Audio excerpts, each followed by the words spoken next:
بسم اللہ الرحمن الرحیم۔ قوم عاد دنیا کی سب سے طاقتور قوم تھی۔ تاریخ انسان میں یوں تو کئی قداور لوگ دیکھے ہیں اور لیکن ایک قوم نے اپنی دراز قامتی میں ریکارڈ قائم کر دیا۔ یہ قوم عاد تھی جس کی سب لوگ بہت بڑے ہیکل کے مالک تھے۔ روایات کے مطابق ان کے قد 40 ہاتھ یعنی کم بیش 70 فٹ کے قریب تھے۔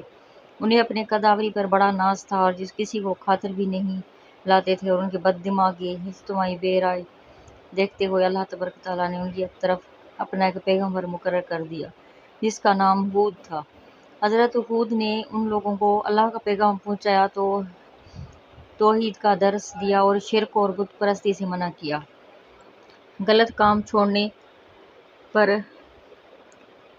حکم دیا اور اپنی قوم اطاعت پر آمادہ کرنے کی کوشش کی، مگر نافرمان قوم نے دیوانگی کا الزام لگایا اور اس کی بات ماننے سے انکار کر دیا۔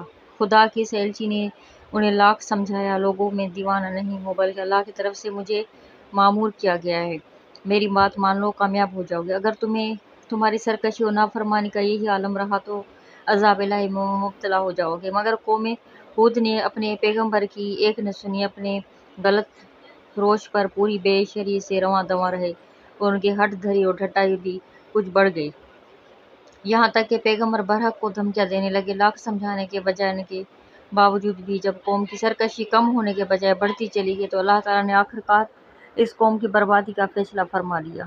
ان قداوروں کی تباہی بھی بھرپور عبرت کا درس لیے ہوئی۔ یہ واقعہ مالک کائنات نے تیز آندھی چلا دی، ایک ایسی بادل جس نے ہر چیز کو زیر و زبر کر رکھ دیا، جس سے سنگ باری ہو رہی تھی۔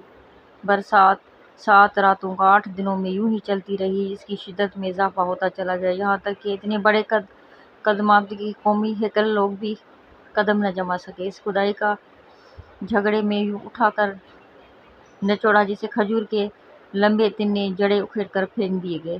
کم بیش 1 ہفتے کا دراز عذاب جب مکمل ہوا تو پوری قوم عاد صفحۂ ہستی سے ناپید ہو چکی تھی، صرف لاشیں ہی لاشیں بکھری ہوئی تھیں جیسے کھجور کے لمبے کھوکھلے تنے ہوں۔ یہ مقامات عذاب اپنے اندر زبردست سامان عبرت رکھتی تھی اور ہر دور میں چشم بینا اور دل بیدار رکھنے والے لوگ یہاں نشانات عذاب اور علامت نحوست پاتے رہے۔ ایک بار اللہ کے آخری رسول صلی اللہ علیہ وسلم کا گزر ہوا، وہاں سے فرمایا، یہاں سے جلدی جلدی اور روتے ہوئے گزر جاؤ۔ محققین نے لکھا کہ وہاں کی زمین انتہائی بے آب گیا ہے، مٹی اور ریت میں کوئی جان نہیں، اس وقت آج تک وہاں کوئی آباد قوم ہو نہ سکی۔ سبزے کا سوال یہ پیدا ہوتا ہے کہ انسان تو اپنی جگہ، جانور بھی وہاں نظر نہیں آتے تھے۔ اللہ تعالیٰ سب انسانوں کی نافرمانیوں کے نتیجے عذابات کے فیصلوں سے حفاظت فرمائے، آمین۔